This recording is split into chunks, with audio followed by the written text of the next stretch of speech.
Hey! So today I'm going to share with you how I potty trained my son in just 5 days with the diapers free method and how you can do the same. Now, I had my son when I was young, and potty training was one of the things I struggled with as a parent. I'd heard about quick start methods, but I just thought it sounds too good to be true. So can I really potty train my son in as little as 5 days? But you know what?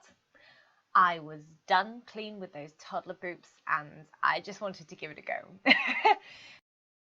So when I started to potty train my son, he was pretty stubborn. He would go to potty. Every time I asked him if he needed to go, he would say no and ended up going in his diapers. It was really quite bad. But I followed this potty training method and it worked wonders for me. When I tell you it worked, it worked. All you got to do is stick to it. So I want to share this method with you and give you some tips so that you can get the same results as well. This is how it went for me. My potty training 5-day experience. For us, I felt that 3 years old was about the right time. My son could tell me when he wanted to eat, drink, and had dry diapers for over 2 hours, so I felt he was ready to start. So the first thing you want to do is designate 5 days for you and your child. This method will take a lot of patience. I remember when I was just staring at my boy thinking, when's he going to go? When's he going to go? But it works. So if you stick to it, it will work. Don't give up. Also, don't plan to go anywhere. You want to dedicate this time to your child and really nail down potty training. There's a few things that you want to have set up beforehand. Potty should be already in the bathroom. This helps your child associate the potty with the needing to pee or poop. Other things like cleaning supplies, trust me, accidents are going to happen, but you should just be prepared just in case. Finally, this is a big one. You want to throw out all your diapers. Now, I know this can be scary, but trust me, it helps. You don't want to keep any spare. Just throw them out. When we did this, I told my son that it's our potty training weekend and that he's a big boy now and that we'll be wearing big boy pants. So you might want to do the same. This helps because it can be uncomfortable for them as they're not really used to having pants on. And, they've been used to diapers for so long. Next, you want to explain to him that the potty is for pees and poops. And you want to make it very clear that this is the only place to pee or poop.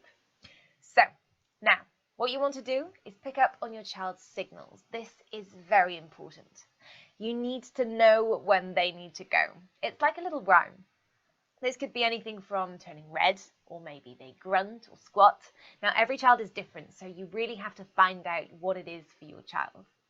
When they do need to go, take them and place them on the potty. Even if you notice late and they're doing it on the way to the potty, this is still progress. You have to do this a couple of times before your child starts to feel the urge. What I did is set a timer on my phone every 15 to 20 minutes, and then each time the timer went off, I'd put him on the potty. Now, I did this, but nothing happened. It went off about 5 or 6 times and nothing really happened. And then after about 2 hours, I noticed that he started doing this thing where he kept standing up and then sitting down and then kind of like squatting. So as soon as I saw this, I took him to the potty, sat him down, and he went. Pretty amazing. He actually went in the potty. But I have to admit that he did make a mess on the way to the toilet, but he went in the potty. So now I knew what one of my child's signals was for going to the toilet.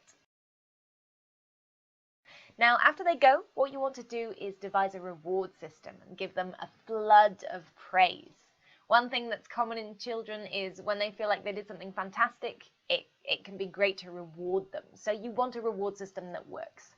Now, my son is a little bit weird. He likes gardening a lot. So I got these gardening stickers, so I would give him one and praise him when he went to potty. So after this, about 30 minutes later, the timer went off. So I picked him up, put him on the potty, and he went again. Couldn't believe it. So what you want to do is put your child on the potty in regular intervals, 15, 20, 25 minutes. Now also pick up on their signals. If the timer goes off, or if you notice that they need to go, get them to the potty. Even if they go just a little bit, give them a reward and a flood of praise. Eventually, when you keep repeating this process, your child will start to get it. Near the end of the day, our son was going to the potty without even being prompted. It was amazing. I swear it was like magic. Now, you want to repeat this process for the next few days, doing the same thing over and over. But what you want to do is, if your child is showing progress, you can set the timer for longer and go outside in the garden for an hour perhaps. You can just walk around, but maybe you just want to keep a travel potty with you just in case. But this is still new for your child. Day 5, you can go out for an hour in the morning and an hour in the afternoon, but only immediately after using the potty. This helps reinforce to the child that he needs to pee before going out. It was honestly amazing for us on the 5th day. We didn't even need to use the timer. He was going all on his own. He was playing around the house where he wanted, and we didn't even need to watch him. Now, we did go out and use the travel potty, but apart from that, he didn't have any accidents. He was really good and was even, napping without diapers. So great progress. So for us, this really, really worked well. But if your child is still not seeming to get it, then don't lose heart. His brain, his body and muscles are already getting into the routine of things. Just keep being positive, reminding your child of the parts of the training that he is able to do. It might take longer for some children, but trust me, they will get it. A few things to bear in mind. I know I said earlier that you should throw out all your diapers, but we did actually keep some for nighttime, as I didn't expect my son to hold his pee in for 12 hours, you can do the same. And you don't have to, but it was just a precaution for us. Another thing is that you shouldn't ask your child if they need to go potty. This provokes a kind of auto-response, and often they'll just reply no to get rid of the question. And besides, this isn't a guarantee, as they may go in their underwear or just seconds after responding no to you. So for my son, this was a very good method. One of the reasons it was so simple is because I think my son was ready. Otherwise, I don't think it would have been this easy, but I think the method is really good as well, and I believe if you follow these steps, it will work for you guys too. So yeah, you just got to stick to it. I'm so happy now. I don't have to worry about my child having accidents or changing his diaper. It just feels great. So if you want to learn more about potty training, there's actually a very good guide. It was my secret tool when I was potty training. It's got a lot more detail on tips and has a great strategy on how to train your child in just 3 days. It's actually one of the things that helped us to potty train so quickly. I would highly recommend it. So if you're trying to potty train your child, take a look at this. I think I paid about $40 for it. So, it's not expensive. I spent more on diapers and yeah, it's definitely worth it. So if you do want to check it out, I've put a link below. Just click that link. Thanks for watching and don't give up, and I'll see you later.